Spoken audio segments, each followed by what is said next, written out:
저는 함께 봉독한 갈라디아서 3장 19절에서 25절까지의 말씀을 가지고 율법은 무엇을 위함인가? 라는 제목으로 함께 은혜를 나누고자 합니다. 며칠 전에 이제 목요일에 제가 오랜만에 어서와 한국은 처음이지라는 프로그램을 보게 됐습니다. 거기에 이제 그 빌프라고 하는 핀란드 사람이 나오는데 3년 전에 핀란드 대사관에 근무하는 친구의 초대를 받아서 한국을 처음 방문했고, 그 빌프가 보여줬던 그 먹방 신공이 사람들에게 친근함을 자아내서 상당히 그 프로그램 때문에 인기가 그 유명세를 탄 그런 사람입니다. 근데 최근에 전해진 소식은 이 사람이 그 대사관에 있던 친구의 소개로 한국 여성을 만나서 한국 여성과 결혼한 거죠. 그래서 보통 우리가 많이 표현한 대로 말하면 이제 한국 사위가 된 겁니다. 그래서 이제 그 처가댁에도 방문하고, 그날도 아침부터 그 장모님이 대게 찜을 해줘가지고 엄청나게 많은 음식들을 먹고, 또 다른 핀란드 친구 2명과 함께 이제 여행을 가는데 고속도로 휴게소에서 거의 모든 그 음식들을 다 시켜서 그걸 먹는 그런 먹방을 또 보여줬습니다. 그런데 그 목적지가, 여행의 목적지가 어디였냐면 안동 하회마을이었습니다. 거기에 그 장인어른이 계시더라고요. 그러니까 안동 하회마을에서 그 이제 무슨 유씨, 그러니까 이제 처가댁의 류씨인데, 이제 유교식 교육을 핀란드 친구들 2명과 빌프까지 3명이 이제 뭐 소개도 받고 절도 하고 어른들과의 어떤 그런 문화도 배우면서 또 경전, 그러니까 책을 읽는 것을 또 따라하기도 하고 제사도 지내고 뭐 여러 가지 체험을 하는 겁니다. 뭐 족보를 보기도 하고요. 저는 뭐 그 장면이 상당히 그 흥미로웠습니다. 생각해 보면 그 유교식 문화라는 것이 이 극동아시아에 상당히 잘 퍼져 있는 문화죠. 백수십 년 전만 해도 우리는 상투를 틀고 또 유교식 신분제 사회에서 그렇게 살았습니다. 심지어 일제 시대를 거치면서도 이 양반과 그 상민 혹은 뭐 평민, 뭐 천민, 이런 계급 의식이 그렇게 쉽게 사라지지 않아서 6.25 전까지만 해도, 혹은 6.25 이후에도 마을에 살면서 서로 신분을 논하고 결혼하지 않는 그런 풍속이 남아 있었습니다. 그런데 하지만 지금 현재 유교 문화 때문에 결혼을 뭐 그런 신분제와 관련해서 하느냐 안 하느냐, 그걸 따진 사람은 없는 사회에 우리는 살고 있습니다. 그 이유가 도대체 뭘까?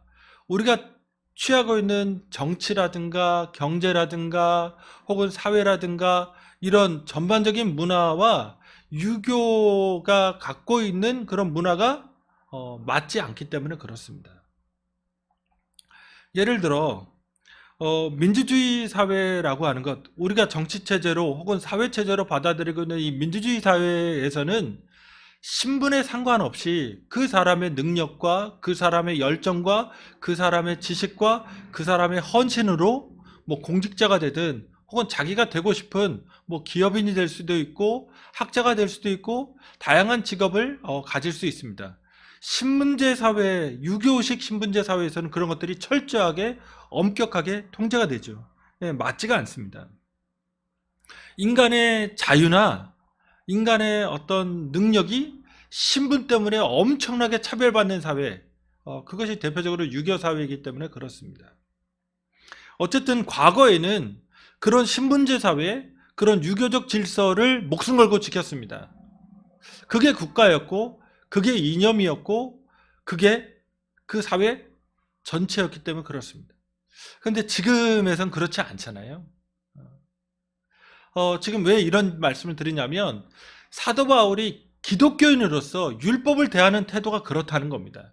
이전에는 사도 바울 자신도 어렸을 때부터 율법을 지키는 집안에서 태어나서 성장하면서 그는 바리새인이 되고 바리새인의 그 대가인 가말리엘의 문화에서 배운 그런 철저한 율법을 지향하는 삶을 살았던 사람입니다.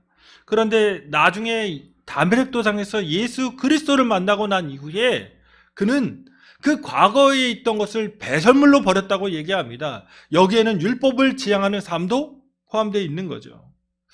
그 전에는 목숨 걸고 지켰던 것, 그 전에는 자신의 인생의 전부였던 그것을 예수를 만나고 나서 버린 겁니다.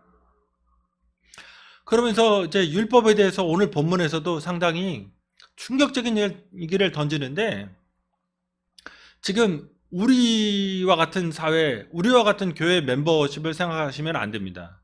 그 당시에 유대인들이 엄연히 살아 있었고 유대인들이 절대 다수입니다. 저번에도 한번 말씀드렸듯이 예수 믿는 사람들이 이 바울이 갈라디아 섰을 때 전 세계 1000명? 1000명이 됐을까요? 그런 시대입니다.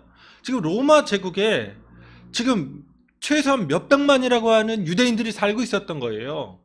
거기에 비해서 한 1000명밖에 안 되는 그리스도인? 이건 정말 미미한 존재죠. 그리고 교회 안에 멤버십 중에 많은 사람들이 유대인이었습니다.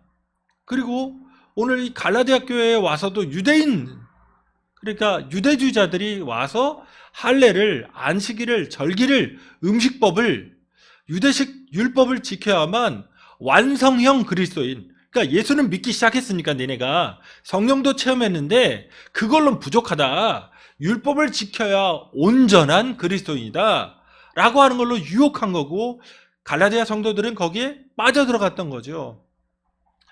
그러니까 이 문제와 관련해서 사도 바울은 이제 율법에 대한 자신의 이해를 갈라디아 성도들에게 들려줌으로써 온전한 그리스도인이 어떤 모습인지를 보여주려고 합니다.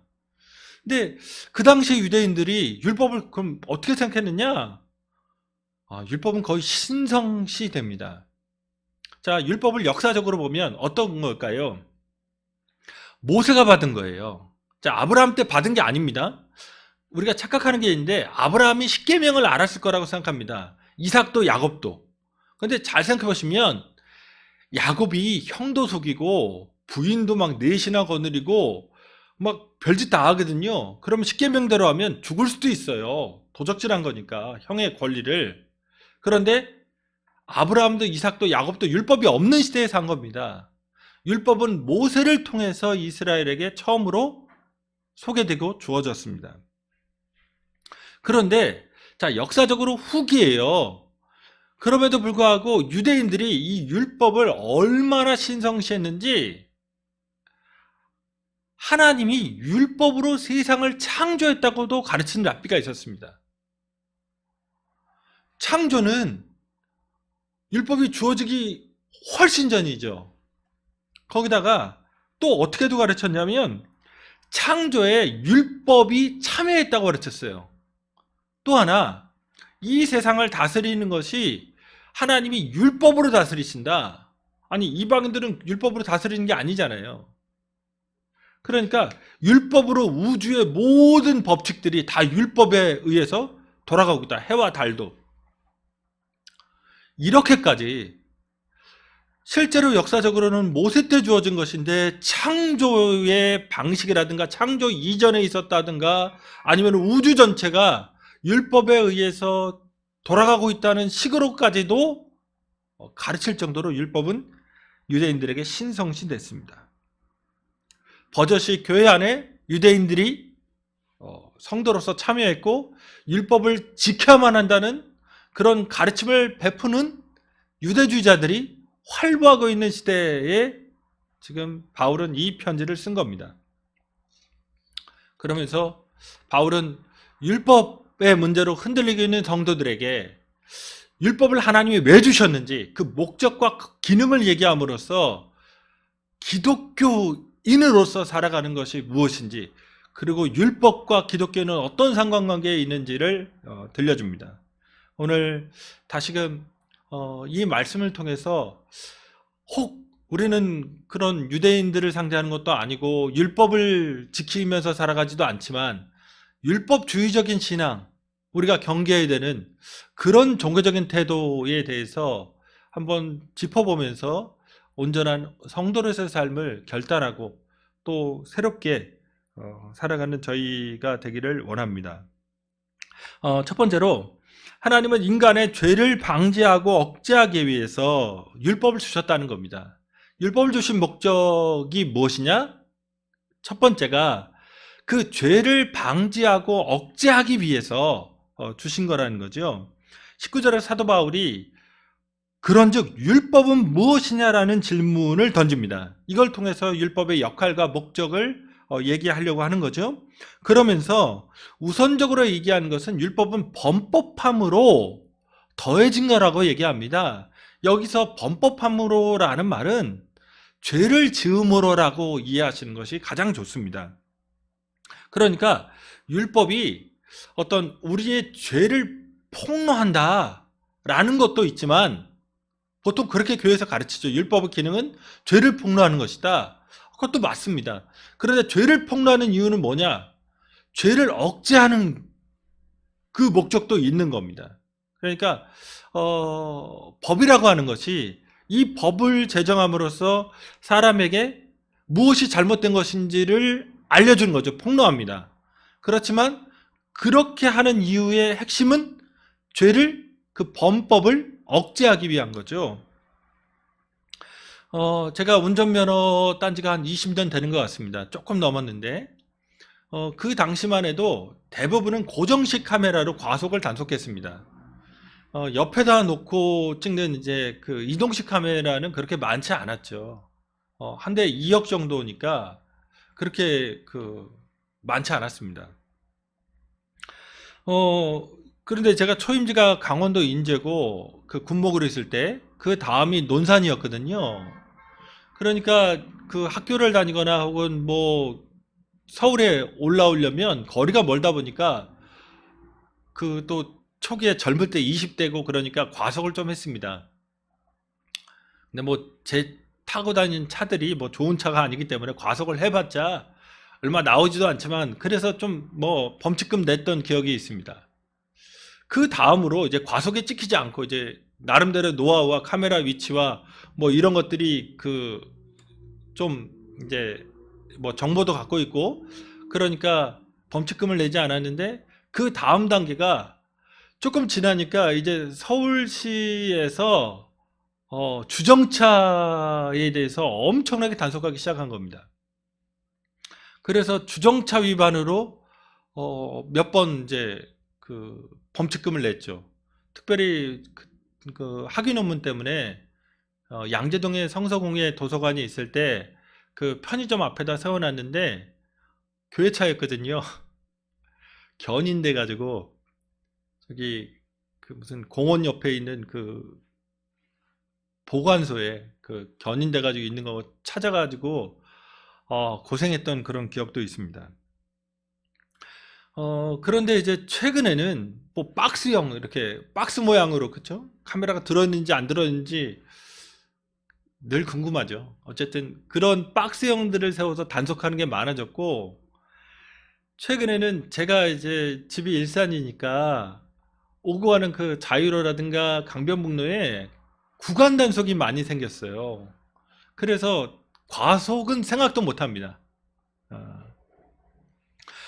자, 교통 질서 혹은 교통 법규와 관련해서 이렇게 다양하게 끊임없이 어떤 위반 사항이라든가 어떤 그런 범칙과 관련된 사항들이 발생하니까 규정들을 강화하기도 하고 뭐 벌금을 올리기도 하고 다양한 어떤 이런 제도들을 만들어내는 겁니다.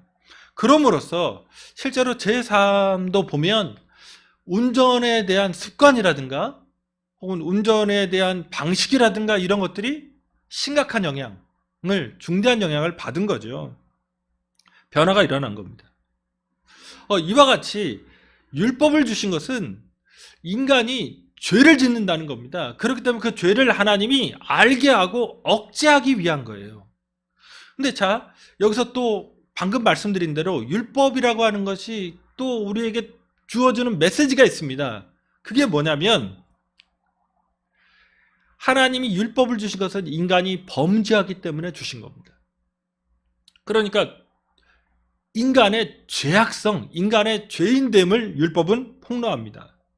십계명에서 나오는 하나님이 아닌 우상을 섬기려고 하고 부모를 공경하지 않는 삶을 살고 혹은 살인하고 간음하고 도적질하고 거짓 증거하고 탐심을 갖고 욕심을 갖고 살아가는 삶, 그것이 인간의 실체라고 하는 것, 그렇게 삶을 살아가는 것이 인간에게 너무나 쉽고 보편화되고 만연되어 있다고 하는 것을 율법은 보여줍니다.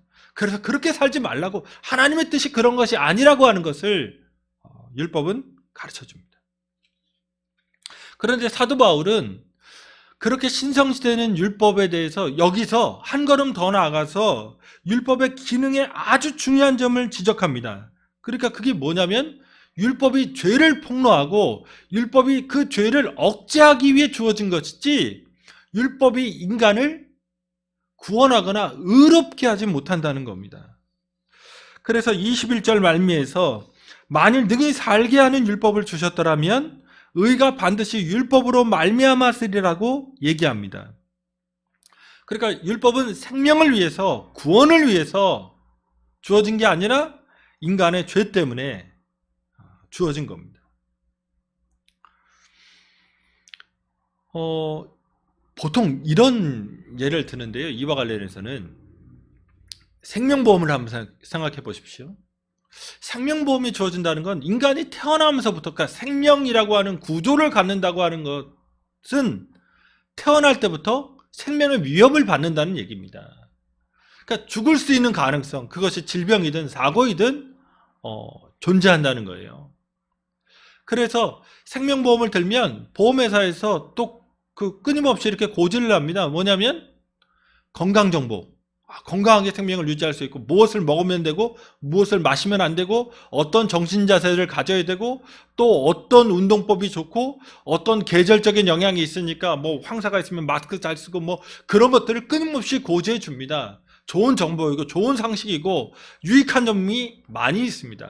그런데 그런 정보가 주어진다고 해서, 그런 규칙들이 주어진다고 해서, 그런 생활 방식을 알려준다고 해서, 그것이 맞는다고 해서 생명을 잃었는데 그런 규칙들을 알고 있는 것, 그런 규칙들이 주어진 것이 생명을 잃은 사람에게 생명을 되찾아주는 그런 기능은 못한다는 겁니다. 율법이 그런 거죠. 좋은 얘기입니다. 맞는 얘기입니다. 올바른 얘기입니다. 그것이 하나님의 뜻이기도 합니다. 그런데 그것이, 그런 정보가 사람을 의롭게 하는 것, 사람에게 영원한 생명을 주는 것은 아니라는 겁니다.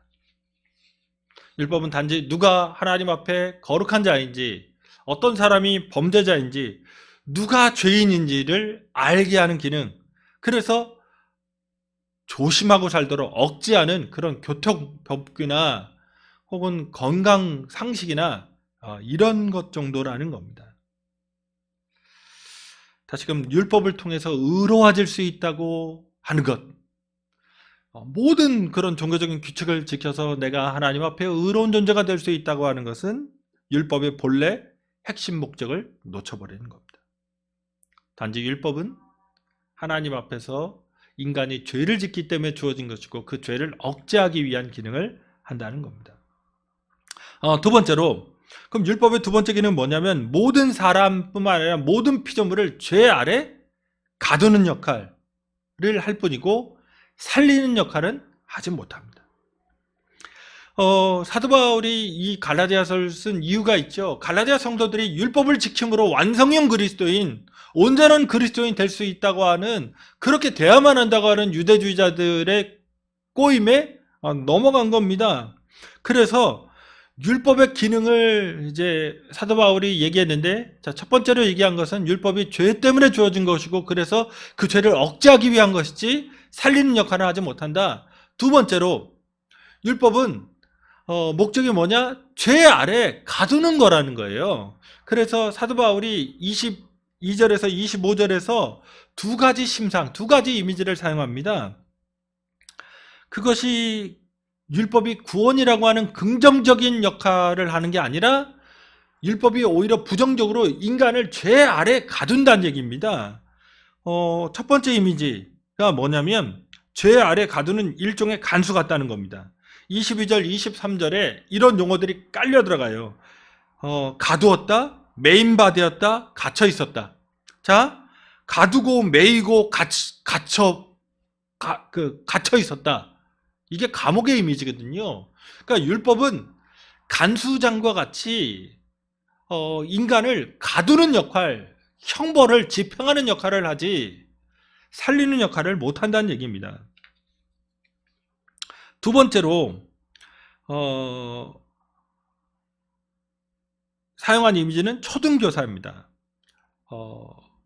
이 파이다고고스라는 단어거든요. 초등교사라는 말이. 그럼 진짜 초등학교 교사냐? 이게 번역상에 이제 문제가 있습니다. 자, 고고스라는 말은 그리스나 로마의 유력한 집안, 부유한 집안에서는 노예 중에 좀 책임감 있는 사람을 하나 고용합니다. 그래서 자기 자식, 그러니까 7세에서 17세라고 하는 성인이 되지 않은 자식을 감독하고 관리하게 해요. 그러니까 7세에서 17세 미성년자인데 놀 것도 많고 공부하긴 싫고 그러니까 땡땡이 치려고 하고 어디 안 가려고 합니다. 그러니까 지금 교육의 핵심은 그 그레코 로마 사회에서는 학교와 체육관이에요. 그러니까 학교 교육, 그러니까 수학이라든가 뭐 철학이라든가 언어라든가 이런 것들을 배우는 학교와 그 또 하나 체육을 배우는 이 김나지움, 체육관이 두 개가 핵심적인 교육 사항입니다. 근데 이걸 빠지려고 하는 거예요. 그러면 노예인 이 파이다고고스는 주인에게 문책당하거든요. 자기 아들을 맡겼는데. 그러니까 이 미성년자인 자기가 관리하고 있는 주인의 아들을 파이다고고스들은 아주 거칠게 다룹니다. 욕도 하고 심지어 때리기도 하고요. 질질 끌고 다니고. 왜냐하면 주인이 그걸 맡겼으니까 자기가 살기 위해서는 그렇게 거칠고 무례하게 막 끌고 다니는 거예요. 지금 사도 바울이 율법과 관련해서 던져준 두 가지 그림. 하나는 간수장. 인격적으로 대화할까요? 죄인을? 고대 감옥에서?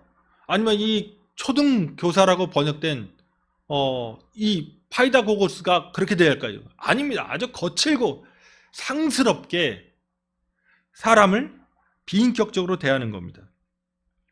그러니까 율법적이라고 하는 것은 그 사람의 죄를 드러내고 그 사람의 잘못을 드러내고 그 사람의 약점을 잡아서 창피를 주고 고통을 주고 모욕하는 역할을 하는 것이지 사람을 교육하는 게 아니에요.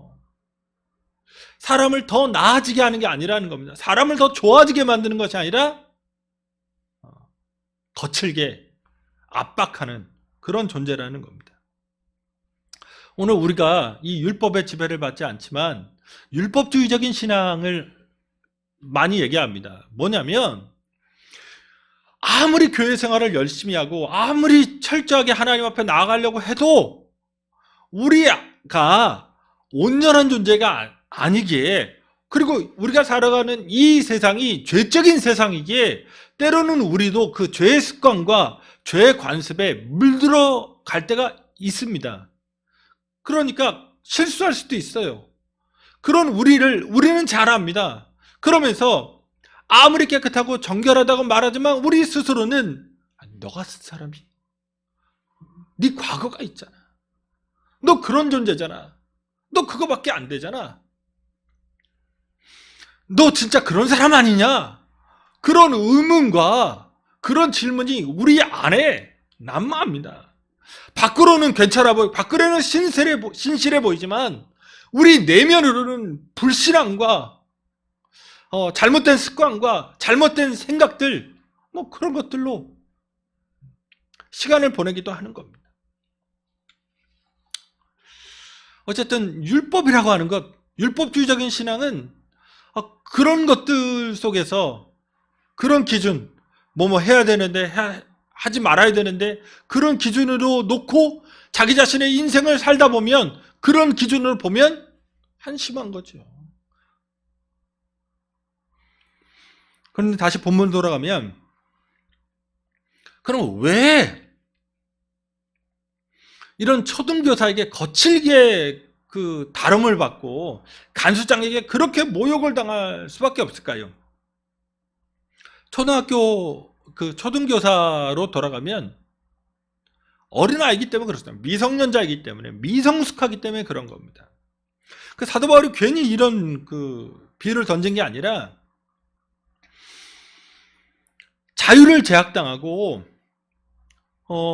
온전하게 살 수 없고 그렇게 협박당하고 그렇게 대우받는 것은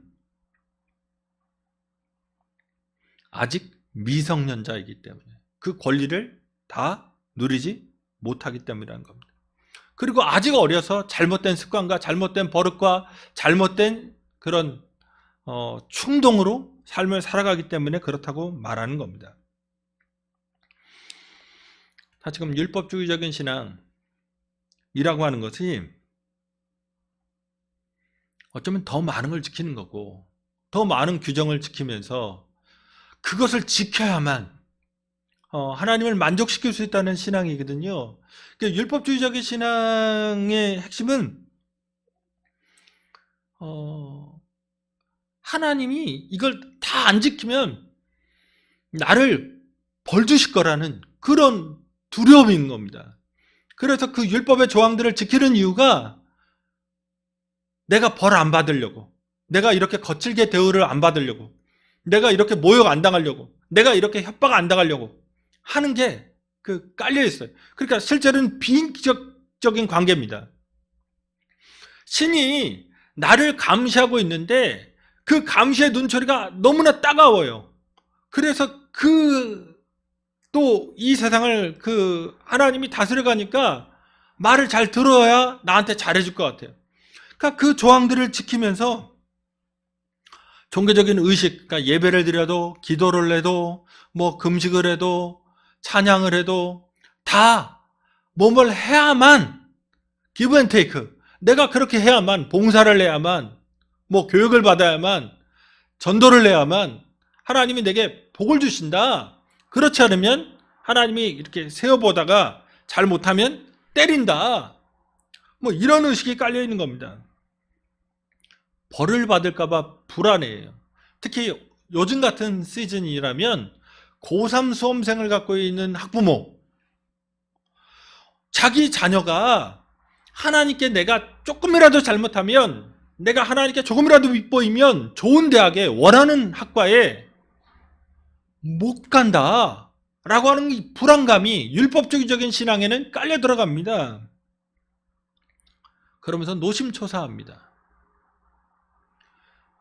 그러나 한번 성경적으로 돌아오면 그 아들 예수 그리스도를 약속하신 대로 이 땅에 오게 하시고 십자가 위에서 몸짓고 피 흘리신 그분이 우리가 죄인 되었을 때 그 아들을 십자가 달려 죽게 하신 그분이 우리를 조금 못하는 것, 성적이 조금 떨어진 것, 그것 때문에 골탕 먹이고 심판하는 하나님, 그 정도로 잡신처럼 여기는 것, 무당이 믿는 그런 잡신으로 여기는 것은 하나님을 모욕하는 행위입니다. 그것은 여전히 초등교사와 간수장 아래에서 불안 속에서 모욕당하는 그런 종교성을 갖는 겁니다. 기독교는 그런 것이 아니라는 겁니다. 율법은 그런 건데 지키지 못하면 처벌하고 뭐 이런 건데, 하나님은 율법을 넘어서 그 아들을 그 약속하신 대로 진짜를 보여주신 거죠. 그런 하나님을 넘어서는 겁니다. 그러면서 갈라디아 교회 성도들이 그런 삶으로 되돌아가려고 하는 것, 율법을 지킴으로써 완성형 그리스도인이라고 하는 것을, 훈장처럼 달려고 하는 것을 잘못이라고 하는 겁니다. 뭔가 한국교회에 넘쳐나가는 율법주의가 있습니다. 아침부터, 그러니까 진짜 새벽부터 시작해서 철야까지 알날에 박혀있는 경건의 그런 훈장들이 있거든요. 그걸 지켜야만 하나님이 뭔가 더 특별히 사랑하고 더 특별히 뭔가 해주고 더 특별히 뭔가를 보상해 준다고 하는 그런 간증들이 난무합니다. 하나님을 모독하는 것입니다. 예수 그리스도로 나타나신 하나님, 그 하나님이 어디 세리에게, 창기에게 혹은 죄인이라고 하는 사람에게 율법을 이렇게 지키라고 요구하신 것을 들으신 적이 있으신가요? 신약성경은 그런 것이 아닙니다. 다시금 율법주의적인 신앙에서는 벗어나야 됩니다. 경건이 좋아요. 새벽에 일어나서 기도하고 하나님을 사랑하는 마음으로 찬양하고 하나님 앞에 진실하게 기도하는 것 다 필요합니다. 하나님 말씀을 읽어야만 합니다. 저도 우리 전도사님께 이제 얘기했지만 사복음서를 이제 더 잘 읽으려고 한다. 그게 제 계획입니다. 성경을 읽고 성경 속에서 주님을 만나는 일이 중요합니다.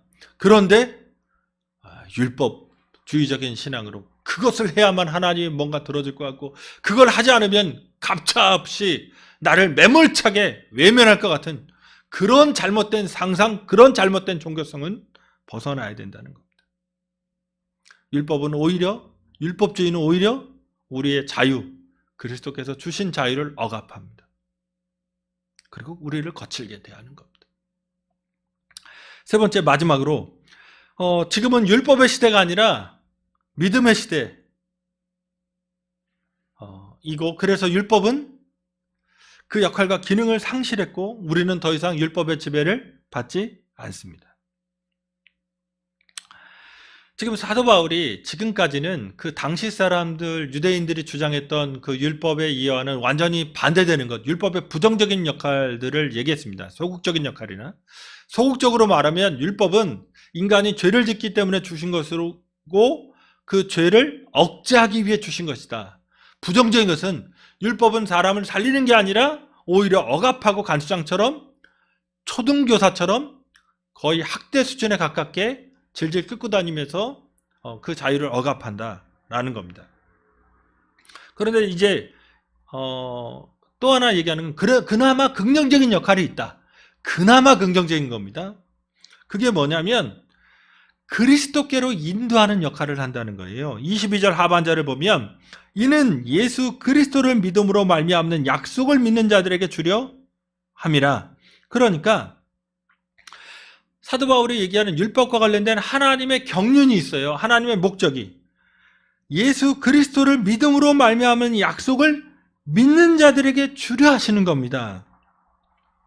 그러니까 하나님의 이 역사를 운영하시고 구원을 주시는 그런 거대한 흐름이 두 가지가 있었다는 겁니다.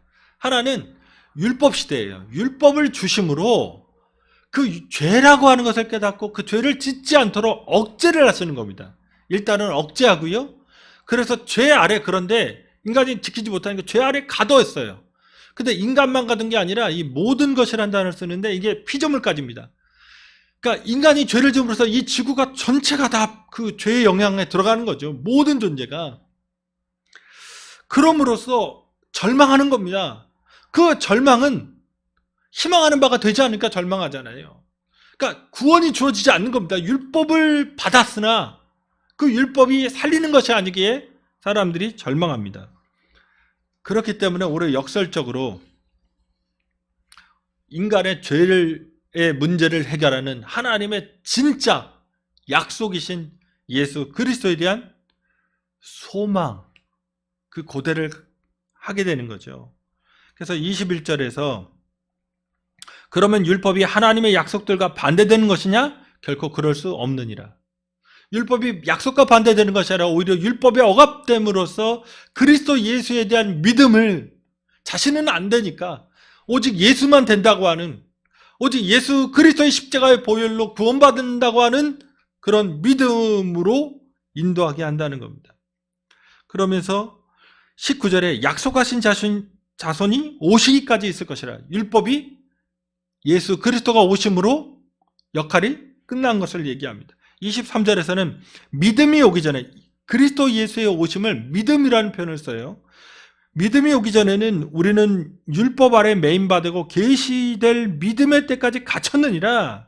그러니까 믿음이 계시되면 갇힌 게 끝나는 거죠. 25절에서 믿음이 온 후로는 우리가 초등교사 아래 있지 아니하도다 얘기합니다. 지금 이 시대적 구분을 해요. 하나는 율법의 시대고 하나는 예수 그리스도를 통한 믿음의 시대라는 겁니다. 이 두 가지가 양립할 수 없다는 거죠. before, after입니다. 더 이상 두 가지가 함께 있을 수 없습니다. 다시금 사도 바울이 얘기하면서 율법을 얘기하면서 결정적으로 얘기하고 싶었던 건 이겁니다. 그리스도 예수의 오시기까지다. 율법은.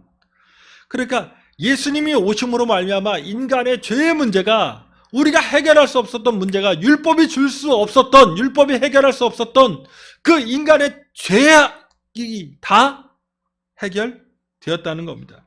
그럼으로써 더 이상 벌 받을까 봐 걱정할 이유도 없고, 하나님이 징계하실까 봐 두려워할 이유도 없고, 이거 못하면 하나님께 버림받을까 봐 염려하지 않아도 되는 그런 세상이 왔다는 얘기입니다.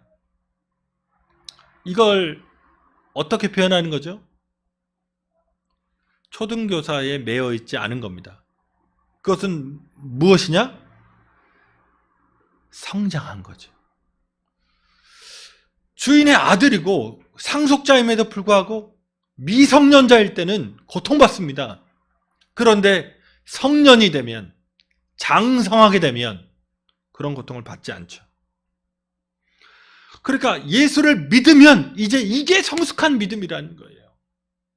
그리고 오늘 본문에서는 믿음이 오기 전, 뭐 이런 표현을 썼어요. 그 다음에 믿음이 온 후, 이 믿음이라는 단어를 쓸 때 그 앞에 헬라어를 봐야 됩니다. 그리스어를.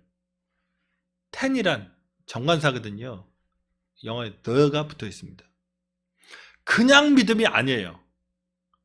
the faith입니다. 그 믿음이에요. 예수 그리스도에 대한 믿음입니다. 그분이 내 죄의 문제를 십자가에서 해결하셨다는 거예요. 우리의 믿음은 예수 그리스도를 믿는 겁니다.